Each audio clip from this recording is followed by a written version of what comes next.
We never want to do an event. My friends and I call it like a blink blink event. I go to so many of them of other brands where it's like you walk in, you get your photo taken by a photographer, you say hi to some people, and then you leave. Like I really want our events to be immersive, and I never want it to just be about the photo moment. And I think because we approach it that way, our events and our content goes so much further because they organically just had a lot of fun and want to show that.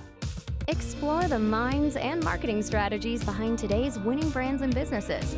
Tap into the power of the creator economy with Earned by CreatorIQ. Hi, welcome back to Earn. I am so excited today to have Christina McGonagle, CMO of Outcast. We are going to get into all things the brand, all things fashion, and all things creator and community. Christina, I'm so excited to have you here. Thank you for joining. Likewise, thank you for having me on. We were just laughing about difficult Irish and Scottish last names. How'd I do? You did amazing. Thank you. Another thing I think I just want to get right into is tell me about Outcast for people who don't know. Let's set the scene a little bit. Yeah. Outcast has been around for around 10 years, actually, which surprises most people. It's based out of Australia by a couple. Their names are Paris and Lawrence. They're actually fairly young. They're in their 20s. Paris started it, I think, when she was around 16. So very, very young. The brand has had many different lives. It started by Paris just selling bikinis in her bedroom. And now we are a global brand, which is really exciting. We are based in Australia, but we have a team in LA and everything is designed in-house in Australia. We like to say that we deliver bold designs for bold people. So our customer loves to have fun and look hot while doing it, I guess. I love that. I also read somewhere that every drop is a destination. Yes. And looking at your website, you can kind of see that, right? It's like outfits for occasions, for purpose, like the way you want to feel based on where you're going to be.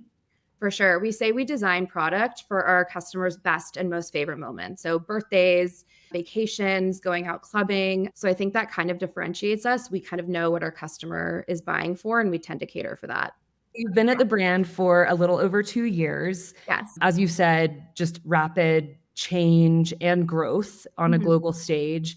When you joined the team, what was your mandate? What did you join to accomplish? So I actually joined as a 12th employee and probably the second marketing hire. The brand had never done really any marketing prior to me joining. The DMs had never been answered or even looked at. So I came on board to essentially bring the brand to the US and do a whole rebrand. The owner said I could basically do anything I wanted, which sounded really fun to me as someone that's come from really established brands previously. So I joined, and the first thing I did was really just look at the landscape and look at the other brands that were in the market and how we can essentially differentiate ourselves. So yeah, we had zero presence in the US, and I basically put together a marketing plan to bring the brand here. And that included many different touch points, from digital marketing to influencer marketing. Those are probably our two biggest channels.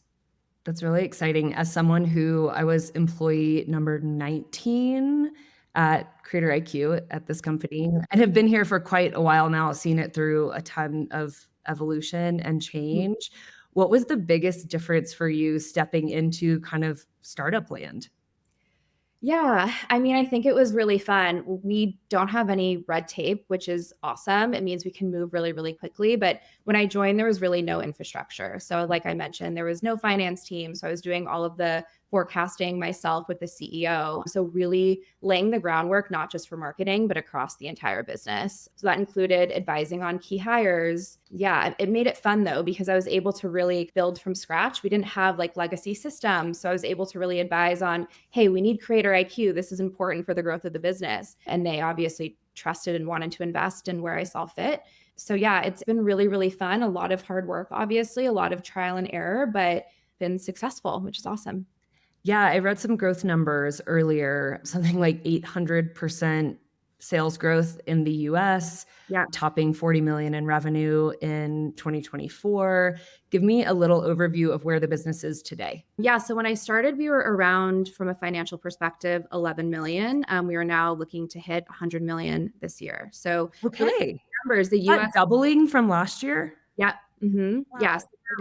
Trending around 65% growth this year. Probably honestly closer to 65 to 80, depending on the month. But yeah, it's been huge. We started with the US being essentially 0% of our revenue. We now have the US being around 70% of the revenue and are actively growing the UK as well. So focusing on those markets has been really interesting and has paid off. That's really impressive. Congratulations. Thank you. Cute. And also, I'm sure you're tired. Yes, a lot of late nights. I also, half my team is in Australia. So we have the brand team that sits in LA, West Hollywood. The other half is in Australia. So I'm basically working all hours. I wake up and answer UK emails. We're building out a UK team, then working on the US. And then around 3 p.m., I shift my focus to Australia. So it's nonstop. So it sounds like your team has also grown from 2. Yes. Tell me about your team today.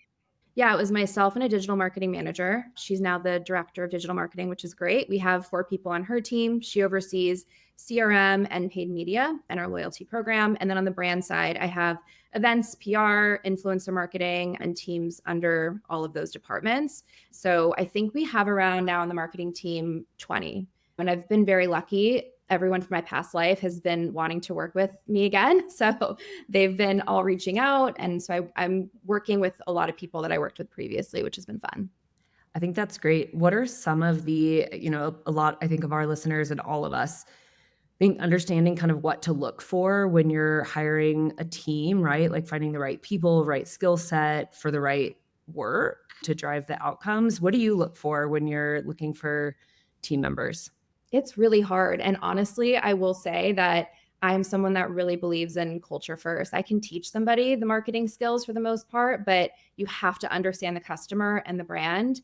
Our team in the US is extremely close. We go clubbing together to see what our customer is wearing and what they're doing. Influencers are coming in and out of our office every single day. Like just last week, we had the whole cast of Love Island. We're making the martinis. So I think for me, it's really, really important that they understand the brand and the culture, and the work, comes from that. I love that. Yes, Outcast has been all over Love Island. Yes, it was not intentional, to be honest, but we love that they wear us. We don't know going into a season really who's going to be on it. So it really has happened organically, but we do have a post-purchase survey and we can see how many people are actually purchasing based off of what they see on Love Island. So that's been really, really fun. And yeah, we got lucky. I love that. So I know there are intentional pieces of your influencer program as well, especially we were just talking before this call. I was blown away looking into the data around the brand. In our data, you are growing upwards of 3,000% over the last 2.5 years. That is wild numbers. It's pretty rare air. Talk to me about how creators fit into your strategy and what role influencers, creators, community play in the brand itself.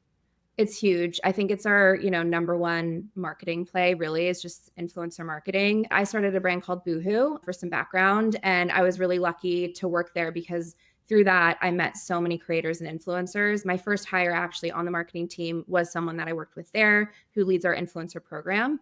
And, I've been lucky again to form relationships with them and meet so many people. So a lot of what we did with influencer marketing was just really organic. Me texting friends and people that I knew in the industry like, hey, I'm working for this new brand. Can I send you product? And from there, it kind of snowballed. So we have a really, really strong gifting program. In full transparency, we don't pay a lot of creators. And I think because of that, it comes off really organic and authentic. So influencers are huge. We work with them obviously to post on their own channels. And then we also use them in ads, which we see on TikTok performs really well. So around 50% of our ads are actually influencers. And yeah, we work with them in all different capacities. We look what influencers are wearing and asking for and feed that back to the design team. So we have a really great cycle of knowledge from all areas of the business. If an influencer posts, we can see that we don't do a lot of deep buys at all. So we can really see based off of what somebody wears if it moves the needle for us. And then we know, hey, this person actually moves the needle. Let's continue working with them in a bigger capacity.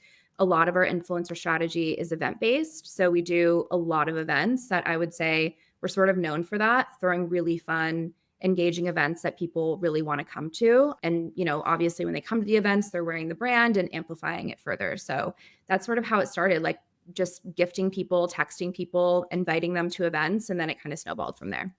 Yeah, I think that a couple of things you touched on that seem probably to you like kind of basic, like we have to be doing this is actually something we're asking a lot of our customers to think about things in new ways. So where can you use creator content? You talked about whitelisting, right? For paid advertising. we see pretty across the board that influencer content is outperforming traditionally produced content. And so the more you can like test those channels, apply or use creator content where you would otherwise use traditional content is again something that we're just seeing pick up more and more steam. I do think fashion has been ahead of the curve, and it's really interesting that you came from the likes of Boohoo. You were also at True Religion, so you understand these like passion brands where there is kind of organic community around it. People want to be invested and engaged, and it's really about how you kind of tap in and nurture that over time.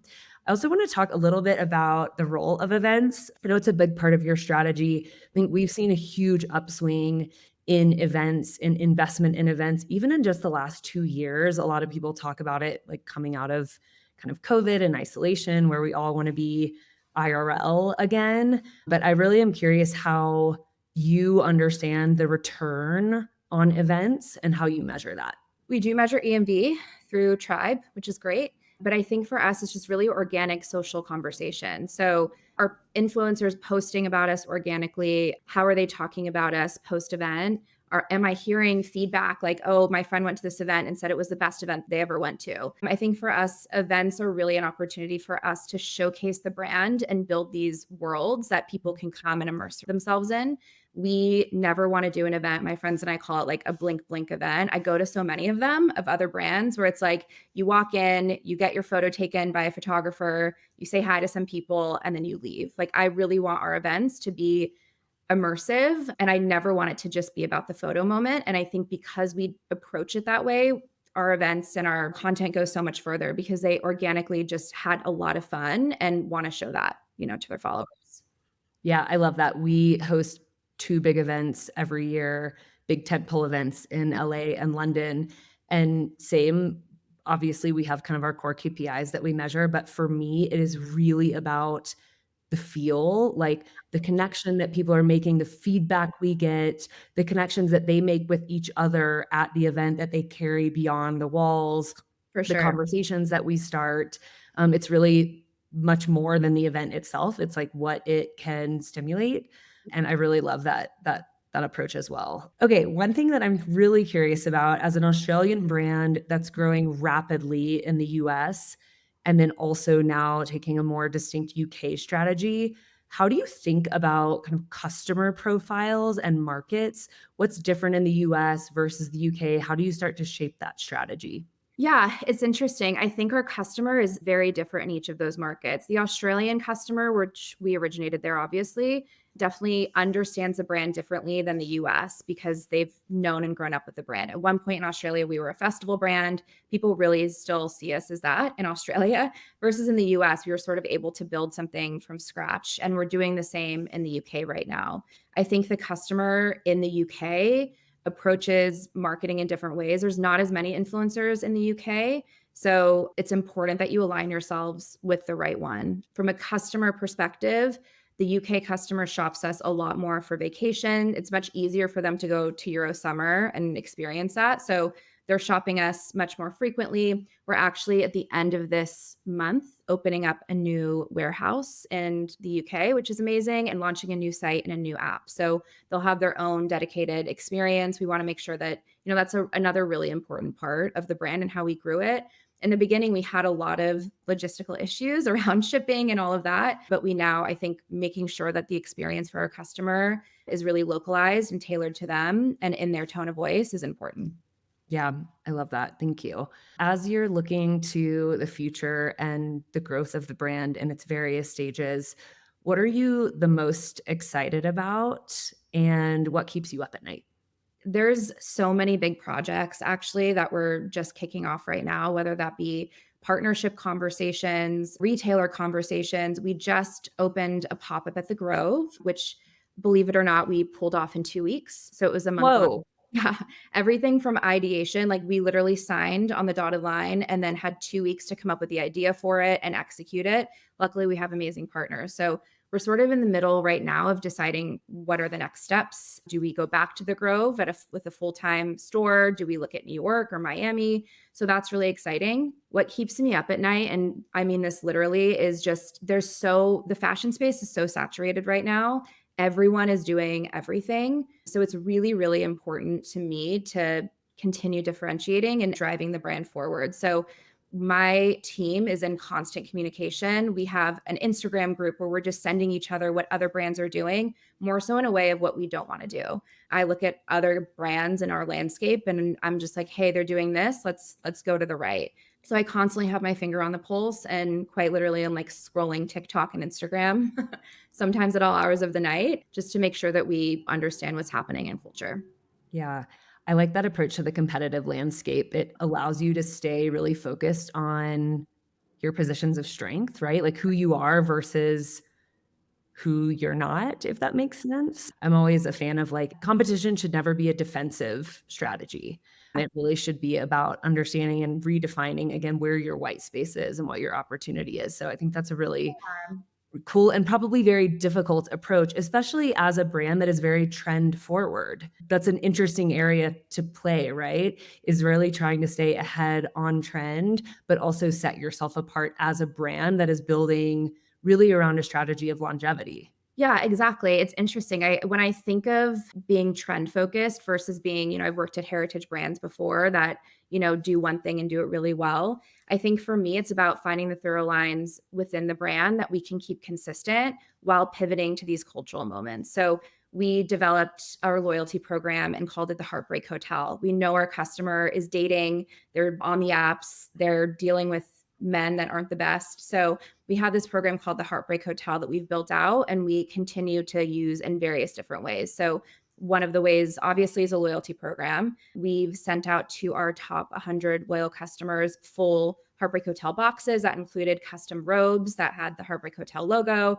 slippers, do not disturb signs. So it spans itself from the customer base all the way to IRL events. We built an actual Heartbreak Hotel in the desert for Coachella this year. You walked up, you were given a custom sweatshirt, a limited edition sweatshirt drop, and then was able to go to the bar and get a Patron shot. So when I think of, the thorough lines of the brand, I can point to the Heartbreak Hotel as a moment that we try and keep consistent. We also just developed a program called Lake Club Outcast, which is something that really organically happened from the Grove. We wanted to make sure that it felt topical. It was only there for a month. So we essentially built out club-ish in Saint-Tropez, Lake Club Outcast. We then took to Italy for an influencer trip. So yeah, it is important. And I think it's a good mix of both, like making sure that you're really true to who you are and who your brand is. Like we know that our brand is very fun. We can be really cheeky and witty in our copy. So everything we do, we just know who our customer is and we know how she wants to be spoken to and, what her passions are. I love the Heartbreak Hotel example. I'm so glad you brought that up. I was going to ask about it as well. I think it's also like the genius of it for me is it is so universal, right? Like we've all been in that moment. We've all been part of that club before. And so creating space around shared experience is also something I think that is a through thread for the brand. It comes Yes. back to that like destination, who you are, where you are, and that can change as you grow, as you move, as you like move through life, which I think is really fun. Yeah, thank you. Yeah, I think for us, dating is always going to be something that we talk about and we joke about. And again, we do it in ways that feel very trend forward. 2 nights ago or Thursday night, I was on TikTok and saw a trend. It probably won't be applicable by the time this comes out, but it was a very cheeky trend on TikTok where it was like, employees being like, I just got cracked last night. Everyone gets 10% off or 20% off. So we sent an SMS actually the next morning and it went very viral. So like we're able to be fun and cheeky and talk about dating and boys and shared experiences in Euro summer in really fun ways, which makes it fun. And I think our customer loves it. You've talked about like Euro Summer, Saint-Tropez, the Mhm. Grove. Sounds very glamorous. I would imagine there's a part of that that is very true. And then there's also a part of it that is less glamorous. What are some of the less glamorous aspects of your job? Oh gosh, I should probably speak about our most recent Italy trip. We went to a very, very remote town in Sicily where there was literally no taxi cabs, no Ubers, nobody spoke English. At one point, I got there earlier than the rest of the team with one of my coworkers, and we were literally stranded on the side of the road. I had to walk down the hill and hitchhike to get to civilization. So it looks really glamorous, especially on Instagram, but of course it isn't always. I'm not afraid to get my hands dirty and put myself in those positions and be on the front line with my team. But yeah, I feel like those things just happen. You can't control it. I really like that in terms of your role as well, because you are actively on the front lines. And some of that starts with, being the first person or like the first leader on a team of 3 and building that into a growing team. What do you think defines good leadership? Like as a CMO, what do you try to put at the forefront of your values and like how you show up for your team and the company? I think for me, in general, it's kindness. That sounds very basic, but I treat every single person, not only on the team, but within the business, kindness and empathy and sympathy. Like there's been times where I've had, team members lose a family member or, being really impacted by things in the political climate and just making sure that I'm holding space for them. That sounds very Ariana Grande of me, but like making sure that I'm, like always treating people the way that I would want to be treated. And that goes for partnerships as well. I don't think kindness is basic. I think it is very important. Like one of our values is be a good human, which like you can't get more fundamental than that. But I do think it influences how you show up every day. And if you're showing up in kindness or with the intention of kindness, you really are just giving people more space to create, to shine, to show up in whatever state they are showing up in. And I have also found that breeds like hiring of other kind people, right? Like Of course. creating a community of kindness is not an easy thing to do, but really important if you're like most of us working as much as we work Yeah. and intertwining our lives and work so much. I know. I mean, especially in marketing and what we do events and are sometimes working together till 4 a.m, like cleaning up after an event, especially the influencer team. I'm always, always encouraging them to go out and be networking and going to events and seeing what other brands are doing right and doing wrong. And so I think, again, when you work as hard as you do and the brand is so intertwined in our entire team's lives, like on the weekends, we're chatting about things and what's going on. So making sure that it's a really fun and rewarding place to work. Obviously, weekly one-on-ones with every person that reports into me and other people in the team as well, like getting feedback from them. How are you doing? What can we be doing differently to support you? Where do you want to grow? So I think we're a small enough brand where there is just a lot of growth opportunity. And I think that's important as well. Like being a fun place to work where people feel their ideas are heard. No idea to me is a bad idea. I love even from interns, like hearing their ideas and it always sparks something. So I think creating like a very open and positive environment is important. Yeah, I use no idea is a bad idea a lot. I said it to my team this morning, actually, in a meeting. So I completely agree. I do think it's interesting. And as a CMO myself, I think the definition of CMO, one, has changed over the years, but also I think it can articulate itself in so many different forms. Like I interviewed Pauly Deary a few months ago, and he's the CMO of AG1. He was at Yeti before that. He was at Uber before that. And he's a creative director. And so his entire focus is on creating great content, right? And that is like what he lives and dies by. And that is very different than a CMO who comes from a performance background or prioritizes in a different way. So I'm curious, one, in your mind, what is a CMO and how do you step into that role specifically? Yeah, I mean, I'm very lucky because I came from both a brand and a performance background, and I'm able to marry the two in a way that drives growth. I mean, when I started out at Outcast, that's essentially what I did. I used both influencer marketing and performance media and intertwined those together to make an impact, which was obviously successful. I think that the modern CMO, yeah, it's interesting. Like I look at the CMOs that I learned under and they came from very traditional backgrounds and I didn't study marketing in college. And if I did, I probably would be a worse marketer because I would be understanding all of these, textbook marketing rules. And because I didn't do that and I just simply learned by doing and being invested in the culture and touching so many different areas of marketing. I mean, when I started my career, I was literally producing photo shoots and posting on social media and touching so many different areas of the business. And I think the modern marketer has to be really dynamic and understand so many different areas and aspects. I mean, social media did not exist basically when I was in college, and now it is. So making sure that I'm, understanding trends and listening to my team and those that are younger than me and pivoting. And, I think that's really important in today's marketing world. Yeah. Okay. Talking about pivot, we can't have a conversation without talking about AI. How Yeah. are you using AI today, either personally, as a team, or as a company? So many different ways. I mean, our graphic design team even uses it at this point. We just made a sketch of the place we went in Italy, and we used AI to create 10 different versions of that. So we're using it to optimize our work a lot. We're figuring out right now how to use it to inform our copy in a way that feels on brand. ChatGPT or those others don't get it right all the time.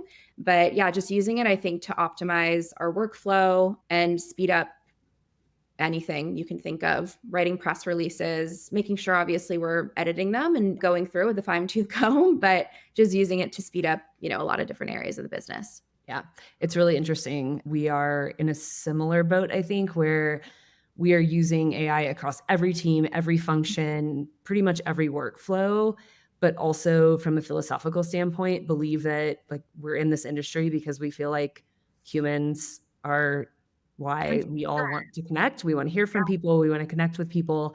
And so figuring out that balance of how we can use AI to accelerate human outcomes, right? Whether that's creativity, productivity, or somewhere in between. Mm-hmm. Yeah, it is a fine balance. It'll be interesting to see even today in the early stages of how people are using it. So we've been meeting with a lot of different AI companies just to see like how we can fold them into what we're doing. So we're just going to continue learning and evolving with it. Yep, I love it. Last question. For people who have never interacted with the brand, what is the best place for a first impression? Wow. I mean, I wish I could say our events, but we will start doing more consumer facing events. We have this whole year a partnership with Tao. So you can come to one of their clubs like Omnia and see all of the bottle girls wearing the brand. You can see during Formula One, we're taking over, their biggest nightclubs and having the brand in various touch points. So I think for me personally, the best way and the way that feels the most on brand is through IRL events, which we're bringing to consumers more and more. But of course, on social media, we're really fun on social stories. We talk about things like dating, and we're actually launching a Substack and getting into kind of documenting our team and more, dating horror stories and things like that, which will be fun. So obviously, social is a big part of that. Piggybacking off of the event stuff that I said earlier, I think that, our events, like I mentioned, are a really big part of the strategy and a way that we differentiate ourselves. We did an event called Outcast Made Me Do It, where, I grew up in LA, in the 2000s, where there was no social media and no phones, and people really felt like they could go to clubs and not be documented and have actual fun and be free. We actually covered up. We gave people stickers, which sounds very counterintuitive. So we put stickers on everyone's phones so that they could not take photos. We handed out Polaroid cameras or disposable cameras to everyone that were branded. So they had one to take content throughout the night. We had really big photographers like the Cobra Snake come and also take content of people actually having fun. They then dropped off the disposable cameras and we developed them the next day and had a link that everyone could go and find the photos from the night before. We had a lot of different things that were reminiscent of the 2000s. We had, cigarette girls handing out cigarettes. We had Soulja Boy perform. We had, as you walked outside, we had a branded hot dog cart from when, people were leaving the clubs and you could get a hot dog when you're drunk. I can smell it right now. Exactly. Yeah. So our events are really, actually fun and cheeky, and it does encourage a lot of organic sharing versus just people having their phone. People were able to really let loose and have fun. We had branding as you walked up, sorry in advance for your hangover and things like that. So yeah, I feel like we actually got really, really strong EMV from that because the social sharing after the event was done was so much greater and people kept talking about it over and over.